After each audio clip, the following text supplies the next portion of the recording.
by Laura Albert. Thank you, Dean, and thank you all for coming to this night in celebration of Laura. I've been assigned to read a piece called Stuff that is from The Heart is Deceitful Above All Things. I'm not going to read the whole thing, though, just a portion of it. I am high on an arrangement of cleaning solvents. All 5 of us are. We pooled our money to get a hotel room. It is a rare aligning of the super-sensible regions when enough of us have the money and are willing to pass up buying a bag of heroin and chip in for a hotel room instead. Usually the concord has been brought about by a freezing wet spell that just won't let up, coinciding with a dearth of suitable street drugs. Crayon is the only one who looks 18, is in possession of a credible driver's license, and has the prized credit card a trick let him keep. It has a $100 spending limit on it, just enough to get us into the hotel room. It isn't fancy. They wouldn't think of trusting the folk who usually stay here with an honor bar, much less a bunch of scraggly street urchins like us. But it does have a 13-inch TV with HBO. After the one cleaning staff hauls off, Serenity uses Crayon's maxed-out credit card to jimmy into the supply closet. There, sitting in supply buckets on the pressed wooden shelves like croutons at Sizzler, are the cleaning solvents. We sit on the floor, small brown paper bags sealed to our facial orifices, as if we are in an airplane that did indeed run into a severe altitude problem. We mean to mine this room for all the opulence it has to offer, all the bleach-scented threadbare towels, stained inflexible sheets, even the cellophane-entombed plastic cups will come with us after we check out. We each, in turn, will push in the little silver lock in the doorknob of the bathroom door and take extensively long hot showers, which we aren't able to take at the youth shelters. Watch out, world. I am an adolescent, and there is a lock on this shower door, is a phrase that is not bandied about in shelters. But for now, we switch on the bolted-down TV, using the fastened-down remote, and go right away to HBO, for this, too, is a paid-for luxury, and we will use all of it, even if what we really crave the most is to collapse on a bed that is ours for the night, without any grown-up rules or regulations, no fear of cops or social workers. For we all know that swindle. Sleep is the same as shooting drugs. As soon as you inject it, you nod, and next thing you know, it's over, and you are out in the cold, wet world again. Though a deep slumber is what we may really require, it's too painful to have this glorious opportunity wasted by being unconscious. We sit congregated around our TV. George Carlin is doing his "A Place for My Stuff" routine. It's all about folks' stuff, how we all need to store our stuff. Our lives are about accumulating stuff, and then you gotta get a bigger house to put all your stuff in. I've heard it before.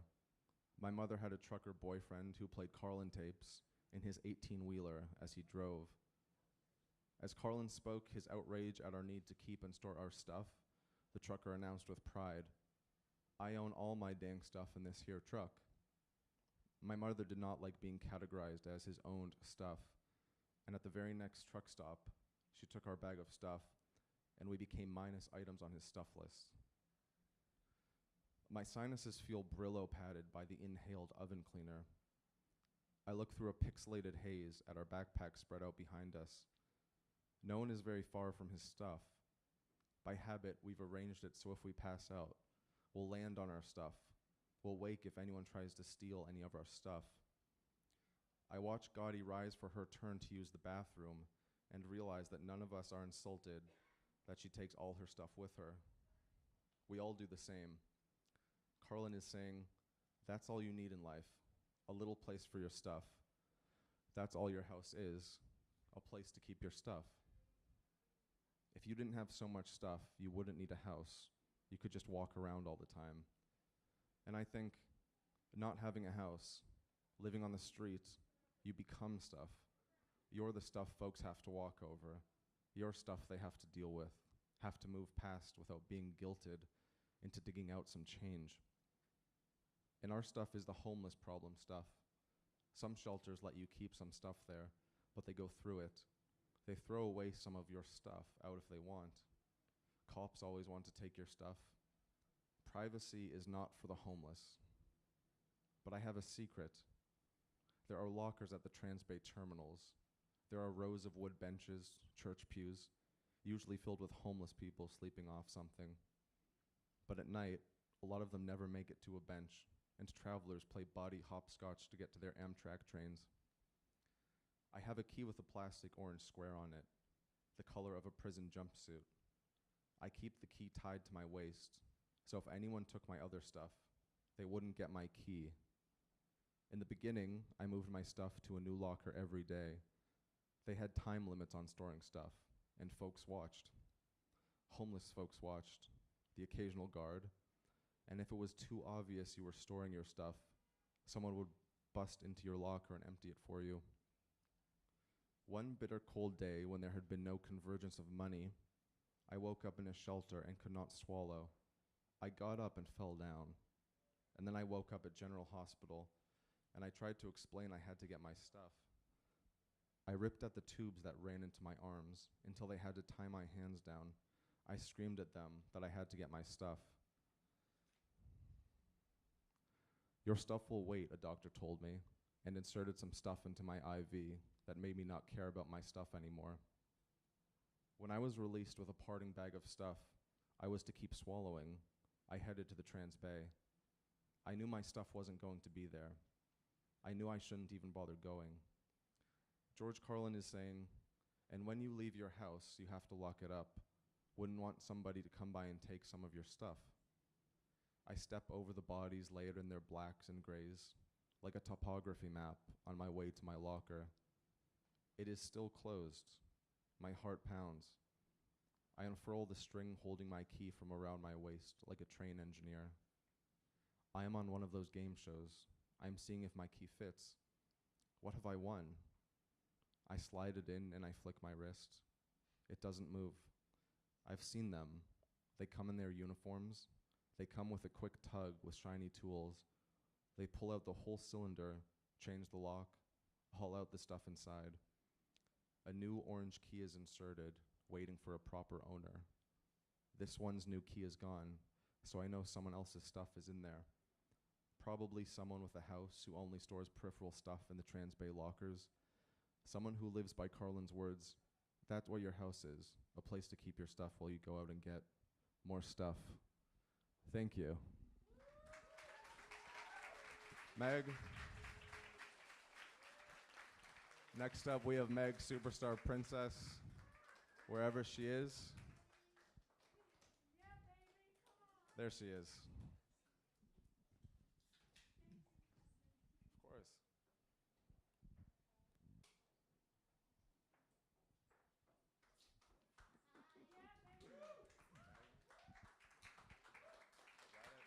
Amazing job. Thank you, Patrick. Okay, I need to get sorted a little bit. Too much stuff.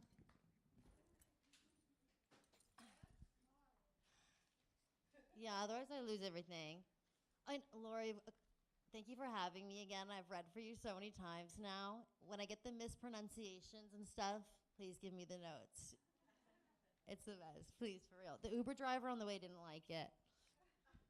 So I think it's a good sign.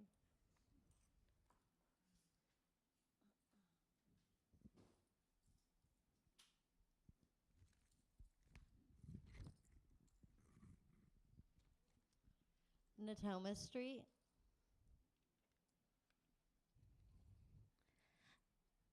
It's like I'm pushed from behind, pulled down the slope of Natoma Street like a ramp down into another world. All the buildings are low and tight huddled around me. Heavy gated sweatshop, sunken down tenements, windows filled with dusty laughing Santas and gray fake snow with ancient slaughterhouses with rusted metal beams jutting suddenly out above me.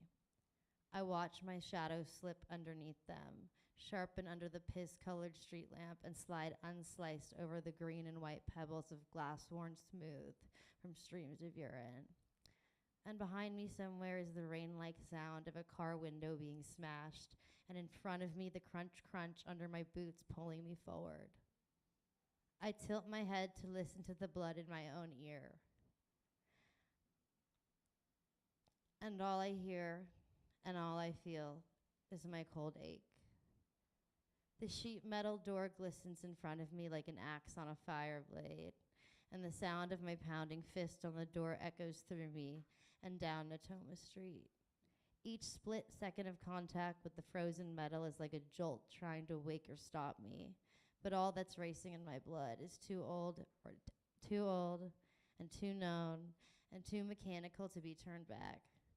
I stand and wait and watch delicate white puffs of air float out from me, and it's amazing anything can come out of me. Soon nothing will.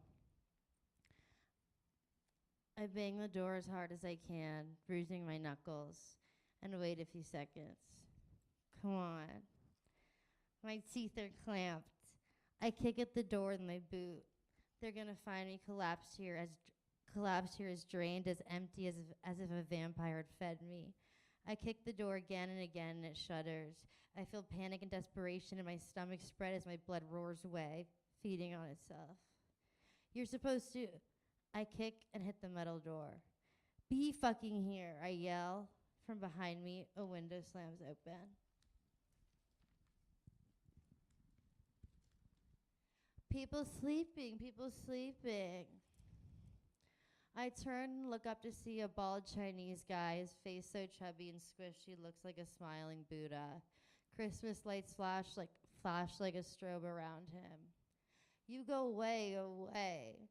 From behind me, I hear heavy latches and bolts moving, and I twist around, and it's like an opening in the world with cars, lights, and people passing the mouth of Natoma. And they have no idea I'm here and waiting to be. God damn, you're eager. The door pulls open like a bank vault, and blue light reflects on the sidewalk. It's just 11:30 now. I don't start early, he says in a deep radio announcer tone. My ears pound, and I look back up to the Buddha man, but he's gone. Just the empty flashing space of his gaping window. Let's go, he orders, and I turn to face him, but he's gone too. I climb into the blue lights in the door that's framed in steel, and it slams behind me. Bolts it. Bolts it, I hear from ahead of me.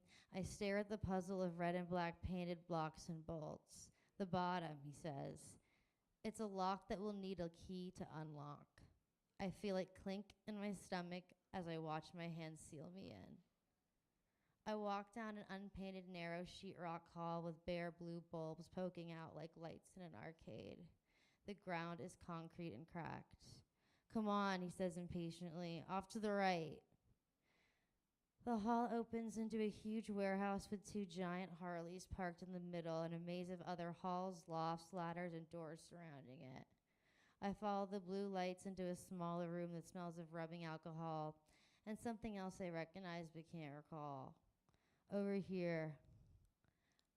He's sitting in a director's chair in the middle of the room holding two Fosters. He holds an open one out to me. I watch my shadow like a black fog moving towards him.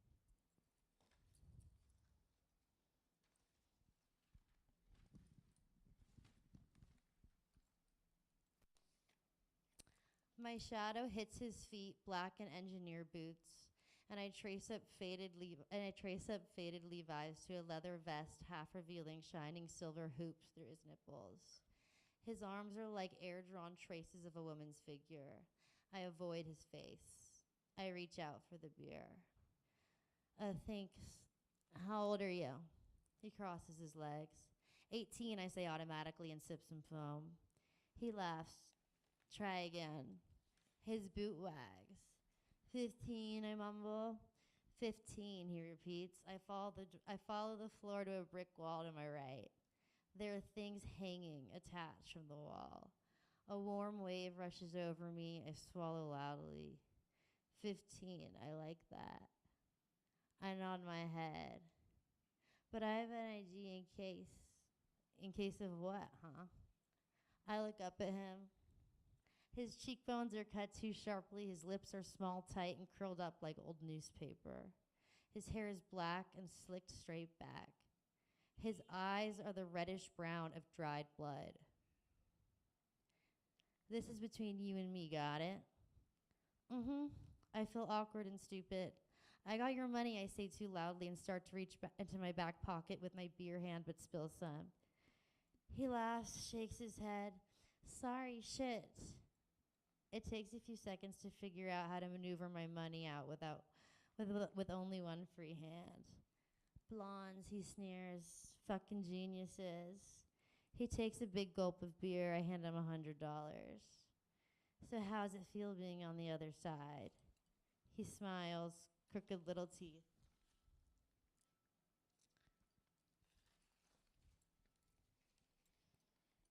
Huh? He holds the money up and shakes it, eyebrows raised. I had to borrow it. I look away. Jesus, you're so quick, he snorts. And stop rocking. I didn't know I was. I feel like my eyes are telescopes and peering through somewhere far away. Sorry. You will be, he smiles sarcastically. Huh? I nod, yeah. I feel my face getting hotter and hotter. He nods, grins, and says, as if I don't speak English, you are paying me. How does that make you feel? He starts fanning the money. I don't know, I sigh. His foot taps. I'm weird? How? He leans in. I rub my face. It feels red. Embarrassed, I guess, I mumble. Would you be humiliated if your friends knew? Hey, he snaps his fingers and I look up. Stop rocking. He puts his arm out and waves his hand like he's trying to move something aside to see me. I don't know, I guess, yeah, I can't explain it. Paying for it does humiliate me, and I want that. I need that part. It calms me in some way. You can't trust people you don't pay. He sighs loudly. Just sit down. He leans back. I look around me. Right there. Yes, sorry. My left eyelid starts twitching. I sit on the cold concrete and chew on the inside of my cheek. I heard about you, he says with a little laugh and stuffs the money away. I nod. My blood swirls around faster and faster. No limits for you, right? His beer clanks on the wooden chair arm. My eyes shift from side to side, back and forth. No safe word, right? You can take it all, huh? My head twitches in a nod. 'Cause you, he points at me and laughs, don't give a fucking shit, right? Well, my voice sounds too high. I twist my mouth from side to side. Say it, he says sing-song. I'd like it if you would. My head jerks. Would what? He leans forward again. Give a shit. I mean, I swallow hard. Sort of like you care, My bottom lip starts to quiver. Yeah, he sighs. I care. Shall we get going? He gets up, and I've got all night. I take a few huge gulps of beer and rise up like I'm pulling myself out of a pool and follow him to the exposed brick wall. So what do you need? He waves his arm like a model on a game show at the collection of belts, paddles, the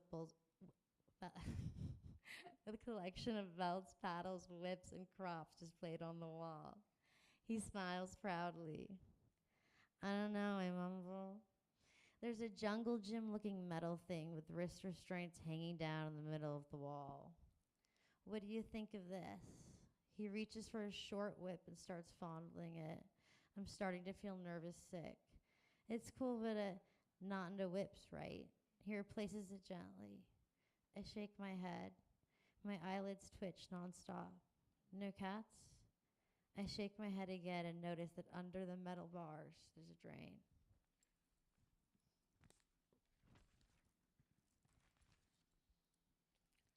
Look, I know talking is a drag, he says.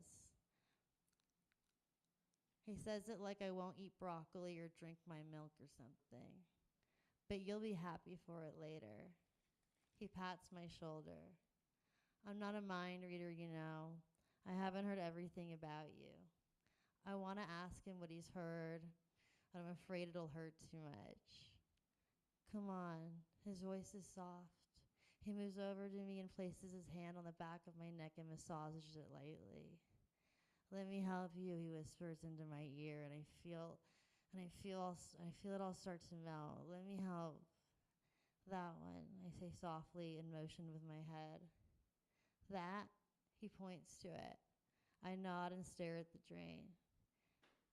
Good boy, he says enthusiastically. And I should be embarrassed, but I feel sort of proud. He goes over to it. I hear him take it down, and it's all starting. Take your clothes off. You can put them on that. Take your clothes off. Take your clothes off. Take your clothes off. You can put them on that chair. A chill jerks my head, and I close my eyes. Yes, sir. Yes, sir. Yes, sir, I whisper, and I start to undress quickly. Thank you.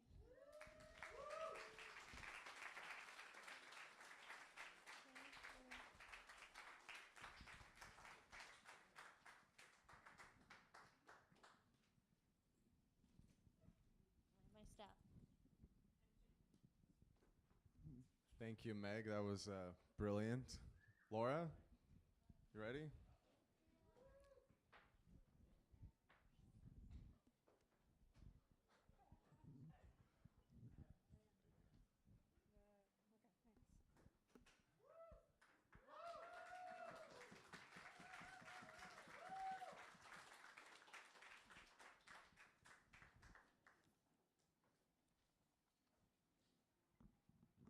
I need a place to put my stuff. Thank you so much for coming tonight, and it was very, very surreal. I did so much to hide, and my experience with showing up in the world was, at best, I was invisible. At worst, rocks were thrown, and the world wasn't a safe place. And I heard so many times, well, why didn't you write?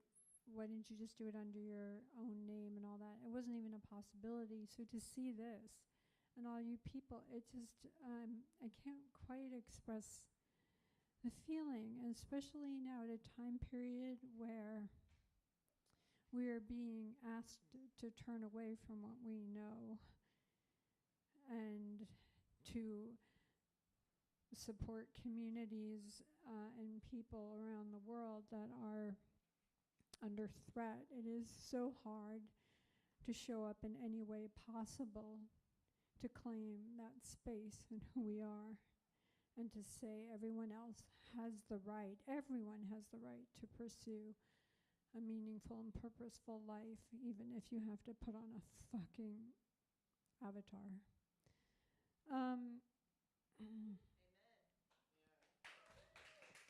So just, it means a lot that you're joining and being a part of this. It took me 10 years to write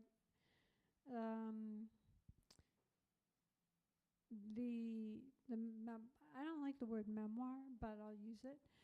And this is the first part of it. I didn't think, Alyssa Bennett says her apology, she was going to be here, but she had an emergency. I would like to say we got into a cat fight and whatever, but people would really believe it. And she's still recovering from the wounds. No, we love Alyssa, but if she really loved me, she would have been here, even though it was a crisis. If she really loved me, all right. And by the way, I'll just say this, that wasn't the end of stuff. It goes on. And I realize how much, when I hear that story, the levels of truth to it, because I was a ward of the state in a group home, and so much of the issues of your stuff. I mean, and I just want to say Natoma Street, I wrote that in my 20s, and I hope my son never reads it, and it's his birthday today, too, so, yeah, yeah. Yeah, a lot of you know that kid. Okay, this is called Rescue. I stand out on the concrete terrace. The lights inside the apartment are all off. So this is, I think it's in the 70s. I should have gotten a year, and I'm 13. The lights inside the apartment are all off. I even turned off the coffee maker. When I seal the terrace door behind me, it becomes my separate private room overlooking the New York skyline. Late at night or before dawn, when no one else is on their terrace, it's where I go when I want to sing and talk to what's out there. I know it's all buried under the constant drone of traffic from the Brooklyn Bridge, which right now, wait, am I too close or too far from the mic? Thank you, darlings. All right. From the drone of the Brooklyn Bridge, which right now is the only noise in the depressed post-New Year's bone-chilled quiet. I have on my robe tied tight and a pair of rubber slippers. The watchtower's clock flashes 20 degrees. My breath smokes out of me, but I don't feel chilly.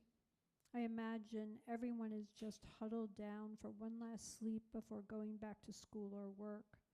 Some of the windows in my building and down in the Heights are still blinking from their Christmas lights. My mom hasn't put our plastic Hanukkah lamp away yet. It sits there unplugged, half supporting her drooping marijuana plant. I track every shimmering light that travels across the lit wash above the Manhattan skyline. Come get me, I command each one before I acknowledge it's just a plane. I hear a prolonged howl followed by the barks and yelps. A pack of wild dogs has taken over the street behind my school, protected by abandoned buildings and empty broken lots.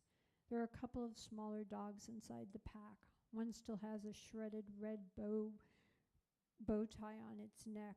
Christmas puppies abandoned before New Year's. They tear at the trash, blowing around them, and I can see the skeletal gloss of the older dogs as a few of them toss back their heads to cry a mournful keen at the cutting cold. I look back way over Staten Island. A burst of blue and white lights hurtles out of a cloud toward me. The knocking inside me matches the pulse of the phosphorescent glow of what I know is a spacecraft. I sense a tug. It's not my heartbeat trying to escape. They are vaporizing me back to them. It's my rescue. It's drawing my insides out of me. I press closer to the edge of the terrace, which shudders under my pressure. I receive a horrifying message. The metal of the terrace will act as a block, the way you can't wear jewelry when you get an x-ray. In the corner is my old baby high chair, wind blown of its chestnut stain, and now a ghostly blonde as if made of driftwood. Its plastic tray long discarded. I quickly drag it over to the far corner of the terrace, kick off my slippers, and ignore the decrepit wobbling as I clamber onto it and steady my feet on the seat, making me almost level with the top of the terrace railing, my hands pressed up on the cold ceiling and the terrace above us. My robe blows open and I realize my tie has slipped off and fallen to the terrace floor. Fuck. But the spacecraft is now over the Twin Towers and definitely swooping down towards me. It is not a plane or satellite. The high chair wobbles beneath me. I don't want to move my hands from pressing up. But what if they see how gross I am with my pink robe fluttering about me like a deployed parachute, my stark white legs like lumpy foam molding, and my high-waisted underwear elastic cutting into my belly against my faded Superman t-shirt? I could see them saying, "Nah, let's not reclaim that one." "It's not real," I shout up at them. "Oh my God," I hear someone yelling in the distance. "What are you doing?" Then I hear a horrible shriek echoing off the building terraces. Fuck, I hope no one is jumping again. It will ruin my rescue. I turn my head and see a woman on her terrace diagonally above me a few floors. It takes me a beat to realize she's pointing at me. "Don't jump, for God's sake, don't jump," she screams. "Are you kidding?" I shout back. "I'm not gonna fucking jump. Go away, lady. I'm getting rescued." I wave her away. She screams again, but like most sound, it's muted by the wind and the whir of the bridge. She runs back inside her apartment. My mom's room is on the other side of the building, so my spaceship can dock right in front of our terrace without disturbing her, and Joe sleeps through fucking anything. My rescue ship's beam has gotten closer. I hear the vortex of them, the heat pulling me away. My body sways, and I know in a whoosh they will rip open the skin and free me, and all that will be left is a stained pink terry cloth bathrobe. I close my eyes tight, stretch out my arms, and lean up and wait to be removed. And then it's gone. The pulse that locked in on me has vanished. "Come back," I scream. I press my arms back on the concrete above me and bounce on the high chair seat. It totters and creaks under me. "Come back!" There is a wail and snapping growls. The dogs are battling over something in a trash bag on Henry Street, way down below. A strong blast of wind gusts around. All the terraces shudder, and a whirling awareness of where I am hits me. "Oh my God," I whisper.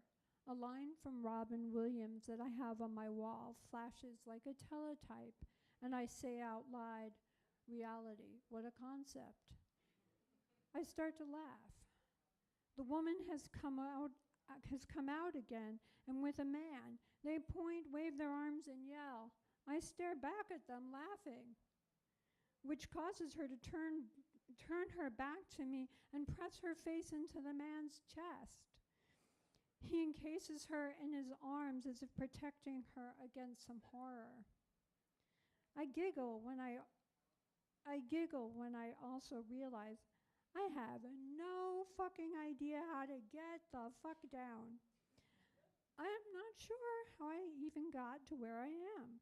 If I lean forward to grab the railing, I could topple off the terrace. If I step backwards to climb down the high chair's thin wood lattice, it might snap and send me flying. I am suddenly sweating, even though the watchtower clock flashes 17 degrees. I bend my knees a little, but find my feet locked. "We're getting help! Don't jump!" I'm pretty sure the man is shouting at me, though it sounds like a lost echo. They both run inside. "Don't jump? Are you kidding? I have to jump. I have no choice," I mutter. It's not that high, just to push off. A few summers ago, when I climbed the skyscraping diving board at the local pool, I was that kid who had to climb down. I couldn't make my legs move. They bent, they bounced, and then they locked. I think of the daredevil games Stephanie and I would play to make my sister and her friends believe we could fly with our special powers. We would jump off pieces of furniture from bookshelves onto other pieces and land on the bed. Stephanie taught me how to just fling myself. The worst that happens is you just bang yourself up, but if you just relax, I hear in my head.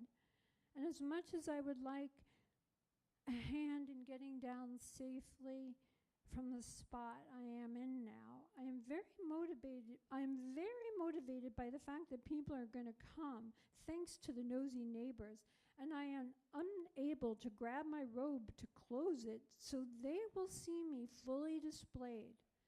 Fat and half naked, I have never shaved. Hair down there is sticking out, and fuck! I launch myself off. I fly for what feels like an eternity till my feet hit with a thwack on the concrete terrace floor. My knees deeply bend, and I now backwards jump, just like Nadia Comaneci. Only nobody fucking saw it. But my Martian family, who were forced to abort my rescue, they know I landed a fucking 10. I quickly drag the high chair back to its place, grab my robe tie and slippers, and run inside to my bedroom. Athena is going crazy and barking. It's been 10 minutes, and I had hoped they thought it was a dream or a mistake, but someone is ringing our bell. I stay still under the blankets. Finally, I hear my mom getting up, her slippers thwacking the linoleum as she walks by my bedroom to answer the door. I stay in my bed. I stuffed my robe in the hamper to be my proof. It wasn't me. A few doors later, there's banging on my door. Laura! My mom's voice is panicked as I sink into the sound, the possibility that Laura is gone, and for a moment, I am. I don't answer. I purposely didn't lock my door, and she finally tries the knob but opens it slowly. I wait for her to flick the light on, but she doesn't. I press myself to the far end of my bed. I want her to think it's just a bundle of blankets. There's still time to be nothing. Laura? Her voice is high, not the usual deep, commanding resonance. She pads over and prowls her hand over my bed. As her hands touch me, I let out a howl. She gasps, "What? I'm sleeping!" Jesus Christ. She steps away from the bed. I sit up. She has her hands pressed to her face. "What?" I murmur again. She walks to my door and shouts out to the hallway, "She's in here, sleeping!" "What?" a neighbor's voice calls back. "I'll be right there." She steps back into my room. "Were you trying to jump off the terrace?" she asks flatly. She has her robe pulled on. I rub my eyes blearily. No way, that's crazy. I'm not a daredevil. I don't want to go splat. Yuck. She nods, but too rapidly. She knows I don't take risks. She's always praised me for being cautious, sensible, a good head on my shoulders. But she also fought with my dad, and that made me too cautious. Well, Sonia Mendelsohn and her son said they saw you in a red cape leap off the terrace. She's hysterical, has firemen looking for a body on the second floor. I keep my voice calm. I remember my robe is in the hamper. I do not want to have to see cute firemen in my underwear. Well, first off, I am here. She wipes her face again and shrugs at the obvious. And I don't have a red cape. I clear my throat. My Batman cape was black. But I don't know where that is anymore. I think you threw it out. I know blaming her for something will make her feel guilty, but that will make her mad, and she'll just want to move on from this ridiculousness, which means going back to bed. Jesus, I do not need this insanity the night before school starts, she winces. I nod sympathetically in agreement. Maybe they saw a ghost, I offer. More likely someone was hitting the cooking sherry. Gotta deal with this mashugana shit. She turns and starts walking down the hall. So can I go back to bed, or do I have to wait until they find the body? Until they find my body? Go back to bed, smartass. I'll take care of it. I close my door but press my ear against the fiber board and listen. I hear her talking. She's using her loud and commanding but reassuring Yiddish voice. She just wants them to go away. All is fine. After 10 more minutes, I hear her slippers scuffling back. She gives my door a whack, making me jump. Stay off the fucking terrace. She goes back to her room. I hear her lock her door. The end of that.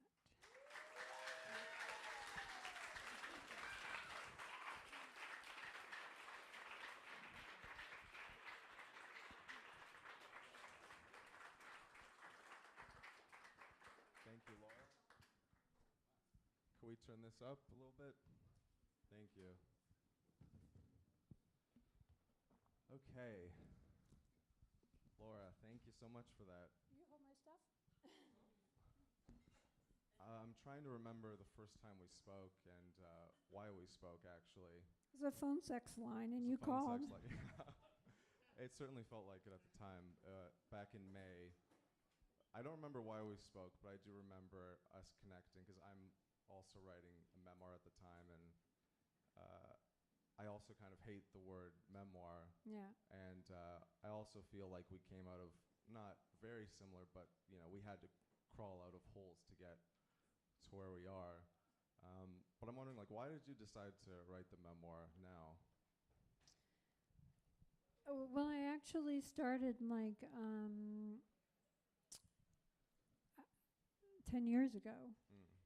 And so much was written and said about me that were people making me in their image, giving me their motives. Like, why did I create J.T. LeRoy? The people who first wrote that were, what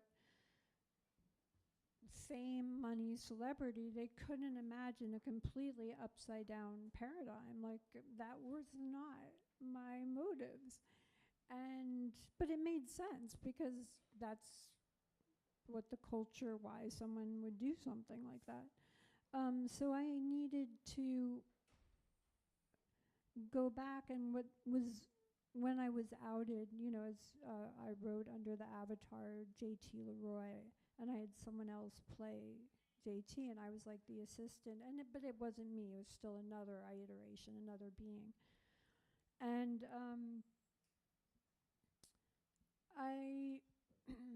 when I was outed, I had everyone saying, pressuring me, like they want the whole, nobody's going to care about you in 10 months, 7 months, this big agent said. And I said, well, nobody cared about me 7 months ago, so what do I lose? And to me, I didn't have an answer for why I did it. I didn't have the words. I was just very given over to what telling. And this was the only way I could tell. I needed the complete distance. And it got to a point where the thing is, it's the best metaphor is you have a shit, and the shit has to come out. But so you wanted to set the record straight. I wanted to shit in the toilet. And yet you started it 10 years ago.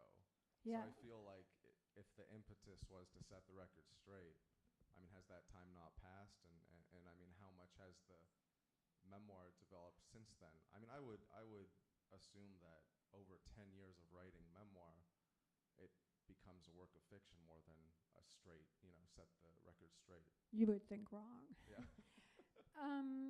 Part of it was a documentary author, the J.T. LeRoy story coming out.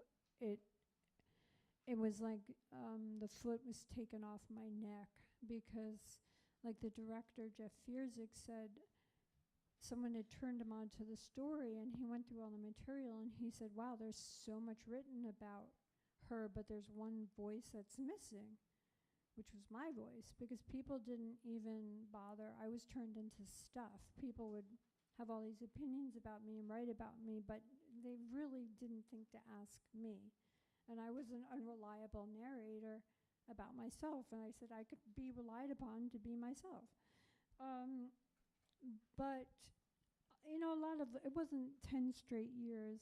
I had a lot of things happen.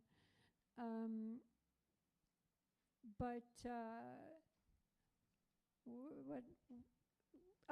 You said, no, I'm really lucky that people who were, I think because I was so questioned about the veracity of my story, like I went through a fucking trial, that I was very much about making sure that everything is double checked, and the people who I wrote about were still alive. And so I was kind of crazy about getting everything correct and double, triple checking, things like that. Do you feel that over the past 10 years, your story, which, as you said, you went to court for over a decade ago, do you think that the fact that everybody operates under an avatar almost 24 hours a day now on social media, do you think that your story is much more accepted than it was a decade ago, and people view your story in a different light? Oh, fuck yeah. It was so very cool, like when Meg, Meg took my back and introduced a whole bunch of people, and like there are so many people here who have done that and who were just like, I think even, that like this Caspian, I'm getting his name wrong, but he's this writer, J. Caspian King, and he said, Laura did nothing wrong. And it was just like, people today, it's just like using whatever I always say it's like whatever means necessary while holding the other's hearts.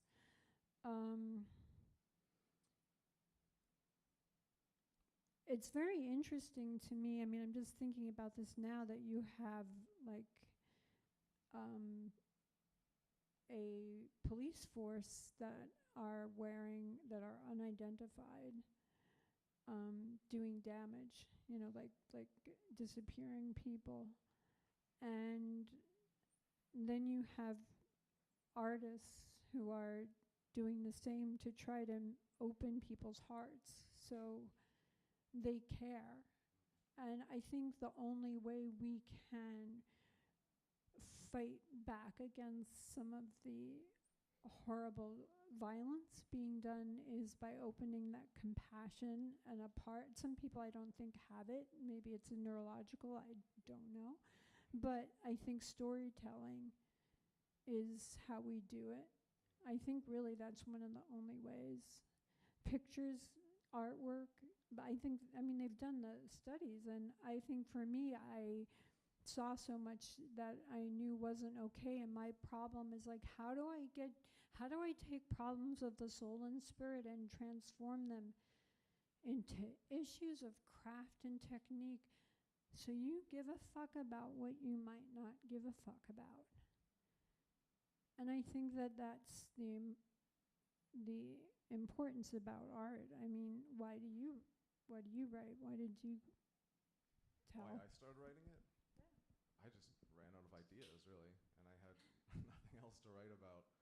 I actually found that all the things I was writing about, all the fiction I was writing, was just a variation on things that had happened to me in the past. And an older writer friend of mine just told me one day, she said, to get it out of you if you ever want to get onto some new ideas. And that was a long time ago, and I think ultimately I think a memoir becomes a work of fiction anyway. So it's become its own story. I mean, if you were to show my memoir to people who I grew up with, they would also call it a piece of fiction and say I was wearing a mask. And so, I don't know, I think it is still a piece of fiction at the end of the day. Well, I mean, I think, everybody experiences everything subjectively, like nobody's going to agree upon. In families, people have different ideas of what happened, and so, and when people label it fiction or nonfiction, I think that's all bullshit anyway, memoir, whatever. So in that sense, I agree with you. So, but to me, it's more like, does it have the ecstatic truth to it? Does it feel? Because I've read transcripts, and it's like what's going on, and there's not a sense of truth or life to it, and then you read something that's like sci-fi and it's so real. And so to me it's more like, am I being moved and open and touched? And sometimes, fiction can capture more of the truth than the absolute truth can. I mean, in the piece that I read earlier, that was true. That was a true story, wasn't it? No. No? That was a pure work of fiction. Yeah, no, that's straight up. But it was from. I mean, I hung out on Polk Street with all the street kids, and I knew it was. So it was an amalgam of what I knew about, like everything about the Trans-Bay Terminal and the things but what happens at the end. But I was really writing about my house parent, and because the kid is a writer, and he, in the locker, he keeps his notebooks. It's his stuff. It's his recording of all the stories that he needs to put down. And in the story, I'm going to ruin it, somebody who works at the Trans-Bay has protected his stuff, and like she comes over and she's like, I like your stuff, and she gives him a special key. And only recently I heard it being read by, I heard it read before. Alyssa Bennett read it, and then Peter Vock read it. We were in Boise, Idaho, and I was in conversation, and it just hit me. And he's reading it, and I'm just fucking hysterical. I just started sobbing because suddenly it hit me what I had done. And then the interviewer starts asking me other questions, but I just couldn't talk about that because I had just realized the truth that what I was trying to communicate to myself, and what I was trying to express. And it's sort of like wanting that that rescue from outside there, and but it comes from inside you. And I had a house parent, Stella Okalue, who's Nigerian, and she said, you are the writer. You will tell our story.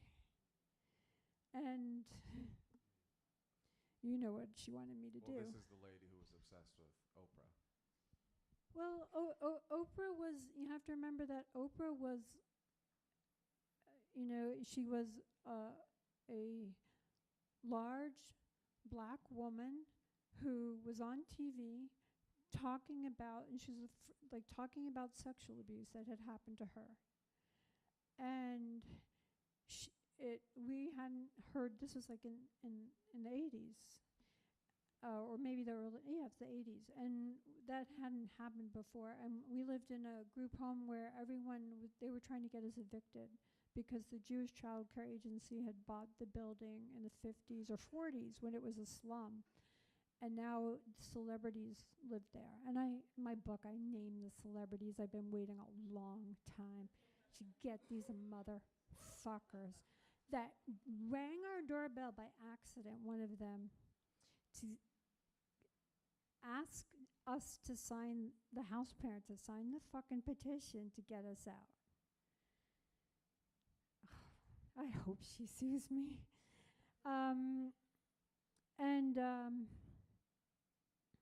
So Stella, I was sent to a special school, and my directive was that I would write the story of who we were.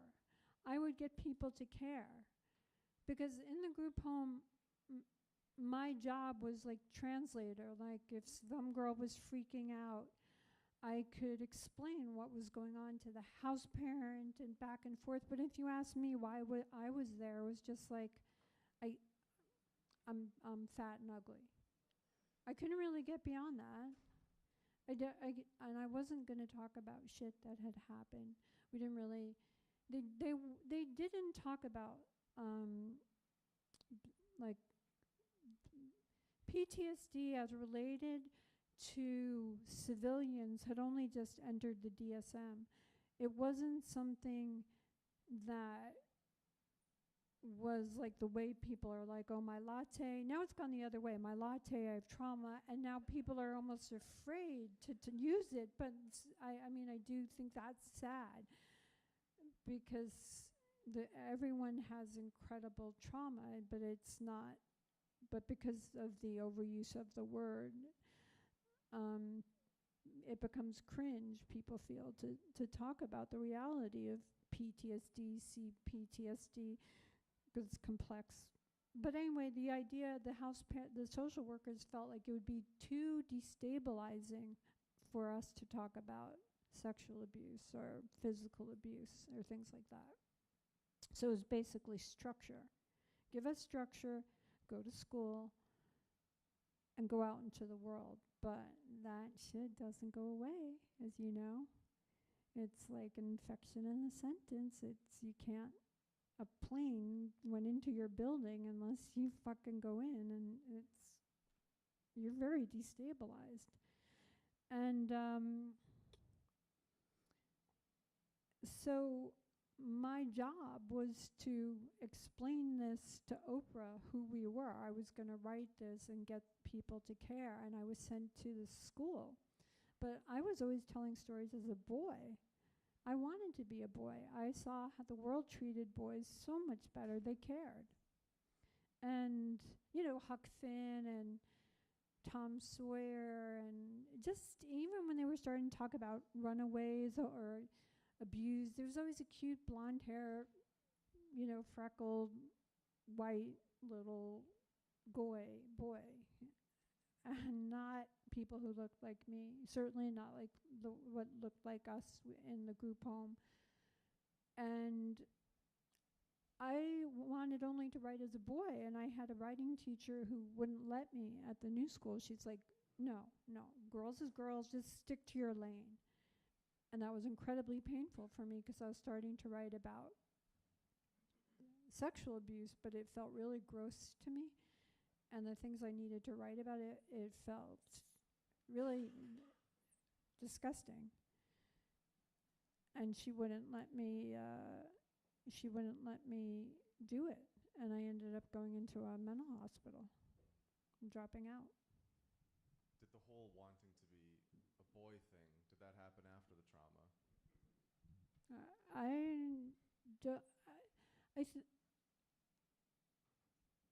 I always had stories, and they were always boys. And I mean, I always would hear, I'd go to sleep watching these movies, and there was boys that were being abused. It was always boys. And I was always, and sometimes they would be rescued, and sometimes they would die, and I would cry and try to change the story.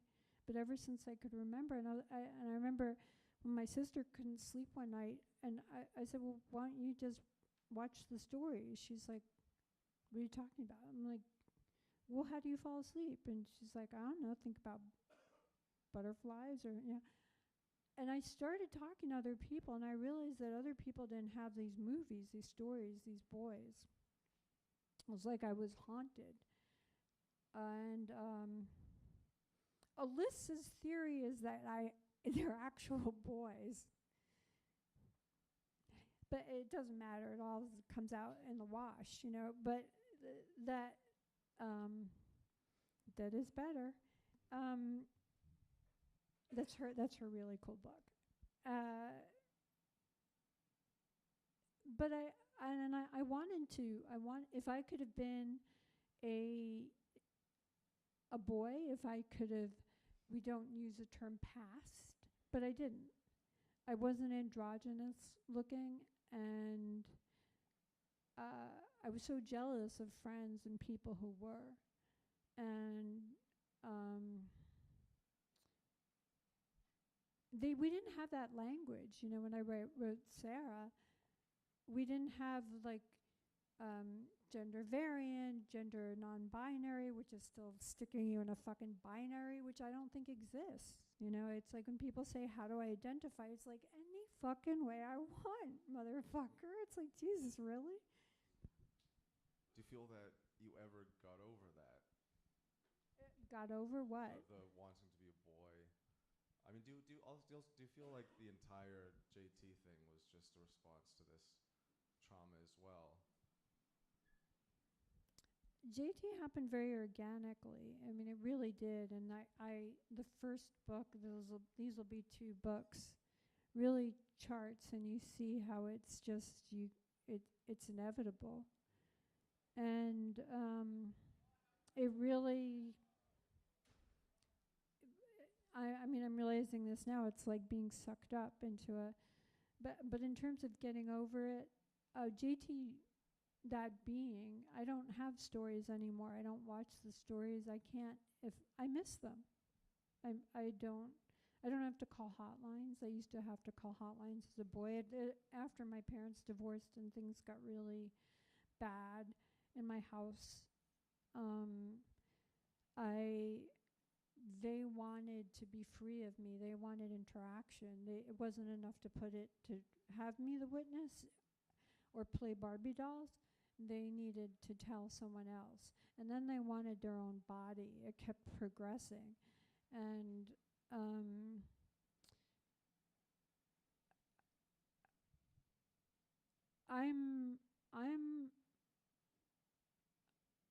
sometimes I'm okay inside my skin. And I think that's a process. I think a lot of that is getting older and just like you stop giving a fuck, you know?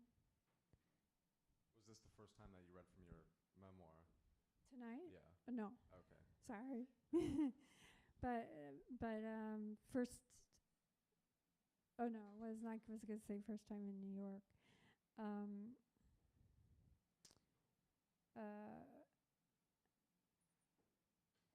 Yeah.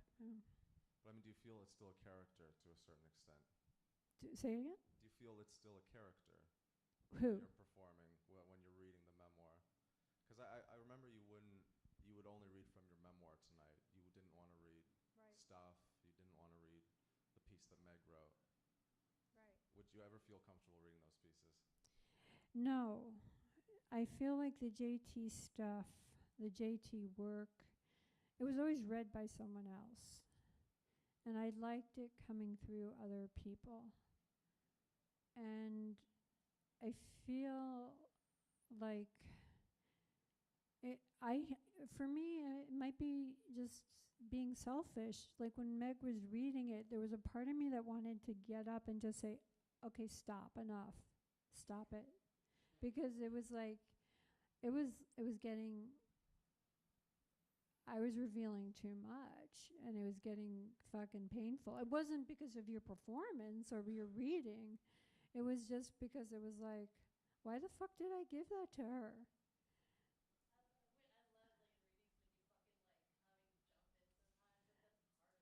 Oh yeah, I did that right. Yeah, you'd call that a control issue. I would say that's a control issue, yeah. Well, well, you know what? I've gone through too much for someone not to be heard, and we couldn't hear her, and I wanted her to be heard. And I also purposely picked something that I felt like Meg could, that there was, it's like having its tampon stuck inside you, and I don't know where that analogy goes to. So, but there's like, I'm going to stick, all right, never mind, I'm going to stop. No, please keep going. Please. I wanted her to feel it and like it's stuck in there, and she's trying to pull it out.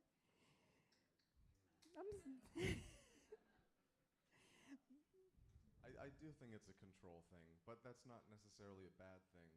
But I do remember, when we were talking about who was going to read, what they were going to read, you were very particular about what they read, how they were going to read, and the way it was going to be perceived. And for me, just taking the ostensible view, it's like, you coming out of this place of hiding, as you said earlier, you're only comfortable slowly coming out of that place of hiding in this world that you've built for yourself, like this person reads this way, I'm going to hear it this way. You become uncomfortable if it's read that way. So in a way, it's this continuation of world building, and it is a control thing, probably. But the thing is, first of all, you took my stage direction and you did really great, because I told them read slow, because I've heard people read it fast and you can't understand the words, and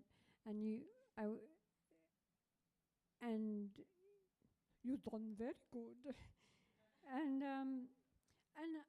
you have to remember that I heard everyone read, like we were talking, and it was like, I heard people who were dyslexic reading it and mangling what it was, and it was still beautiful. Something came through because they felt it. And I'm okay with that. I'm totally okay with that. But if I I realize, like when I'm working with like a photographer, like a really wonderful photographer, I would tell them, tell me, what do you want me to do? Like pose me, like tell me how to move. And I have the right to do that now, and part of it is when you create art, and I have distance from it. So it's not just like, it's like if you have a pet or a child, it's not like, here, take my kid, go, yeah, whatever. It's like, and the main thing is pay attention, because that's what was asked of me, pay attention. That's what I think I'm here to do, is ask people to fucking pay attention. Wake the fuck up. Thank you. I think that's a great point to open it up to any questions that anyone has for Laura about anything at all. Any questions? Anything at all. Or comments. Because I will call on people. Meg?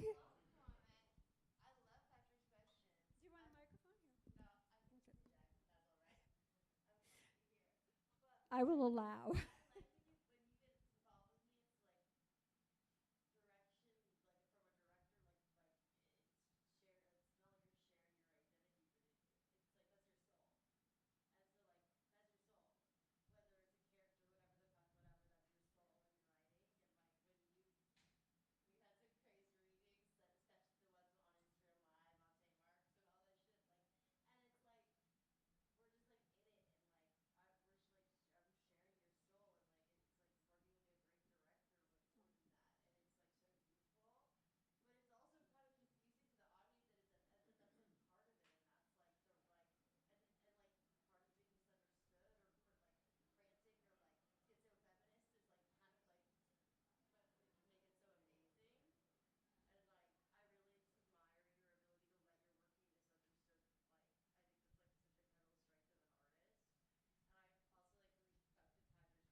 Say it again?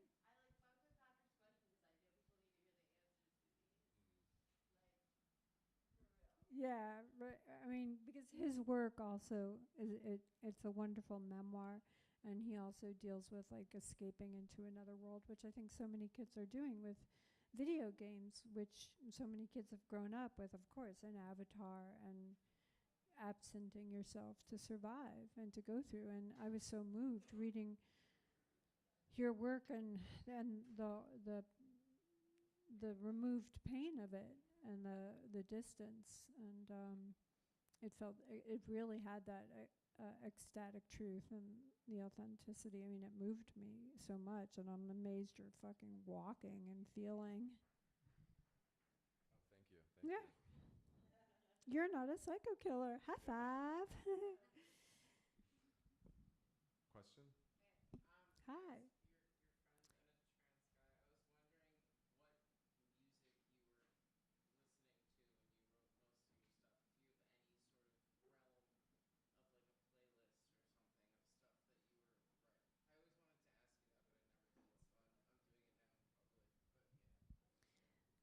Our this is Jack, and our wonderful merch person who's.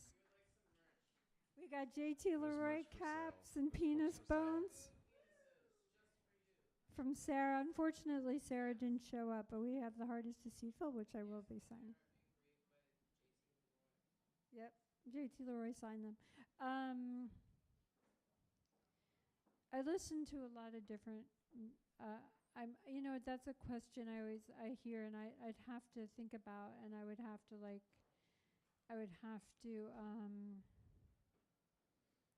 think about it. So I don't have a.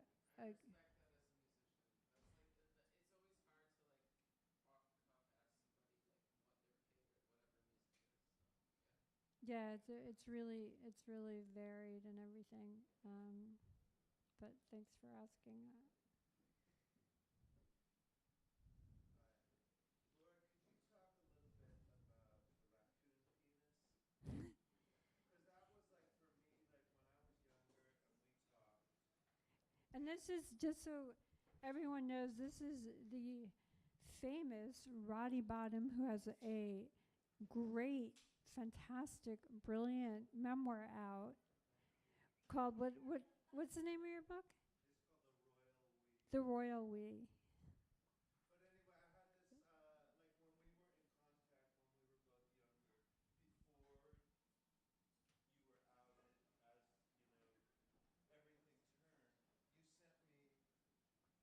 mail, which was like an integral part of the Sarah story. And so it was this thing that I had, this physical thing that I had, and I was like, oh my God, I had one of those raccoon penises. And then when the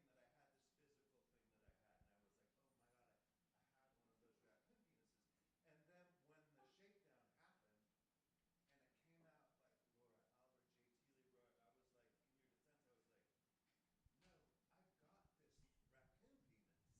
and it came out like Laura Albert, JT Leroy, I was like, in your defense, I was like, no, I've got this raccoon penis.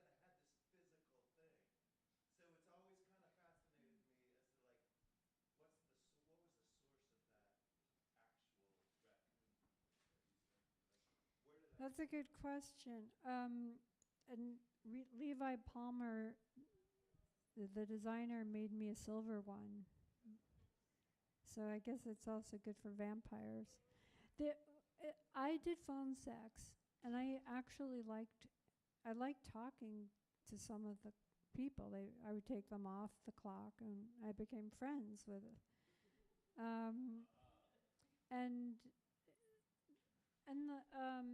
Actually, that's where JT got his last name. He called himself a cross-dresser. He lived in Wisconsin. I mean, he's out now about this. But the filmmaker talked to him, and because I've been accused of somebody wrote that Leroy was racist, blah blah blah. It's like, no, it was from Bruce Leroy, with phone sex client, who was JT's uncle. And it became this other world. So people would give their reasons, and then I had mine.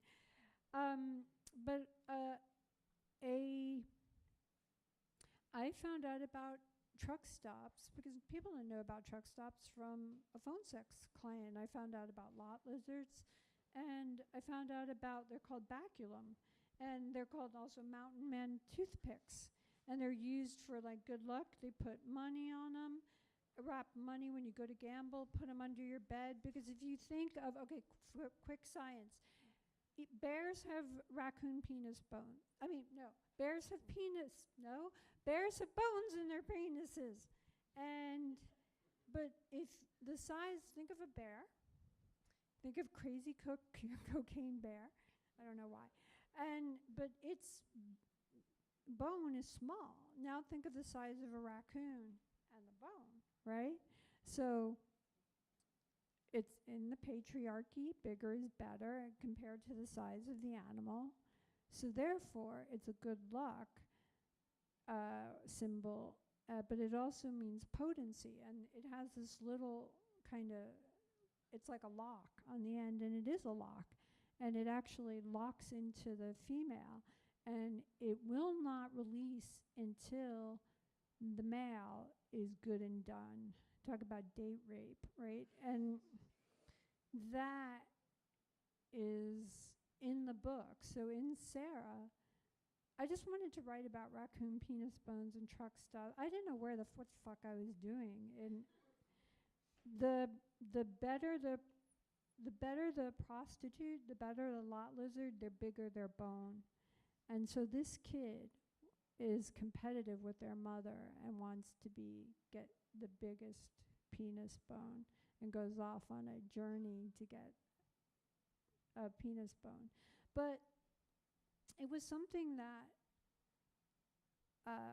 we got, and because they were considered pests, and spread rabies and things like that. And there was a family that would harvest them and like roadkill and would clean them, and we made jewelry out of them, signed them, covered it with nail polish, put a little thing on it so you can make a necklace, put a string on it, paid rent. And voila. It was something that was became a thing.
You just gave me chills.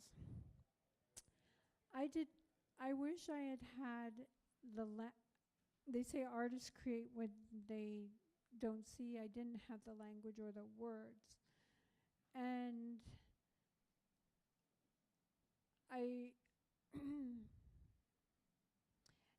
people will say to me, oh, you were ahead of your time. And I was like, no, I was exactly right on time. I clearly had a female using male pronouns, wearing makeup, wearing lipstick, and saying I'm a boy. And it was very, like, people look back and say, that's a girl. But at the time, everyone was like, okay, that's a boy, because the culture needed that. The culture was ready for it. Even though we didn't have the words for it, it was accepted. And because I world built the ecstatic truth, the felt authenticity of that experience in Sarah, which came out first. And it is only now that we have the idea of like it being pansexual, that queer, we can own the word queer and take on all its different meanings and all its different identities, that I can present as this and have it mean whatever the fuck I want. I've been challenged. I've had trans people come at me saying, oh, I took advantage or I appropriated. It's like, no, motherfucker, I helped move things forward, you dumb fuck, you know? Do you agree with that? Yeah.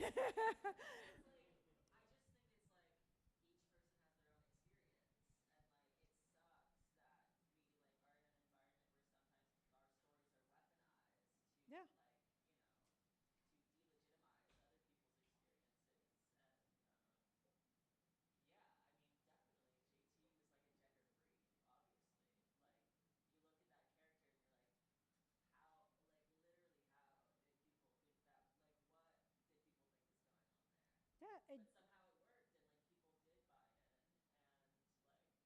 because it didn't, it was needed. It was needed. People bought in because it was like, it didn't fucking matter. And, and it was built on the work that talked about gender variancy without that word. It was just like how it was labeled hoax, and I didn't have the word world building. Sometimes that's very frustrating when we can't name ourselves. And once we have that name, it's like, okay. Now I know what I was doing.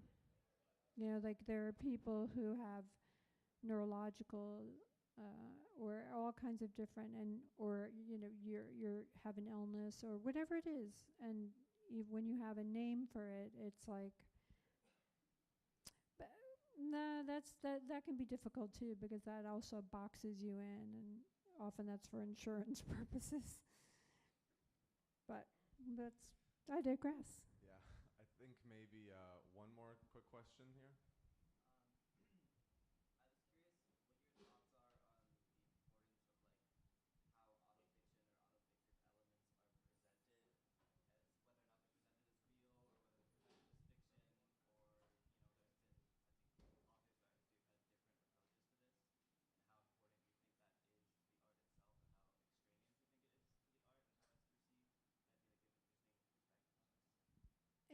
I think like just the way people are, how we've moved into being able to define ourselves, and then there's now, of course, some pushback of that, but we're not going back.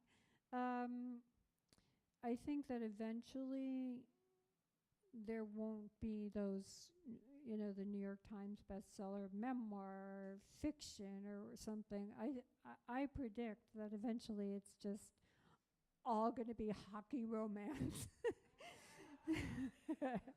That's what's going to take over. That's a fucking big thing. I should have, damn it, I should have written hockey romance. And no, I mean, I think that it's bullshit. I think that I love the way Sheila Heti, who's a very cool person, plays with that as well. And when this comes out, it'll be labeled memoir, and I've recreated conversations that, I'll go to my friend and, it's like did I have a recording of what we said? Sometimes, actually. But because I wanted to record what was going on, even when I was like in foster care, like there's a tape I made, like tell me your story. 'Cause that's my job. But I think that ultimately we are all telling our truth. Ultimately we are all, it's ultimately, does it feel real, right? Like ultimately, does it fucking connect and land? And What do you think?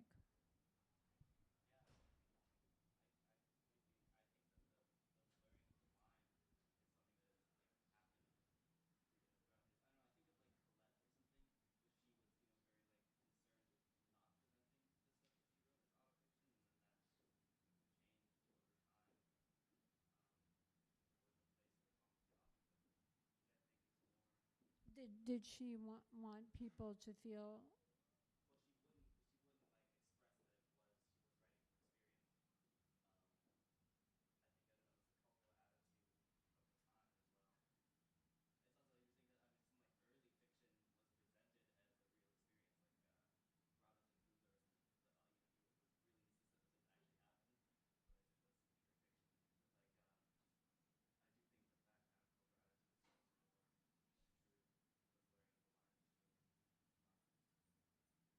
Yeah, I mean, you can actually like the idea of Robinson Crusoe. Is it Robinson or Robinson Crusoe? Like you can get to a point, you can get kind of meta on it and just say, but it did. I mean, everything's a metaphor. Nothing's better than my tampon in Meg metaphor. That is the creme de la creme of literary.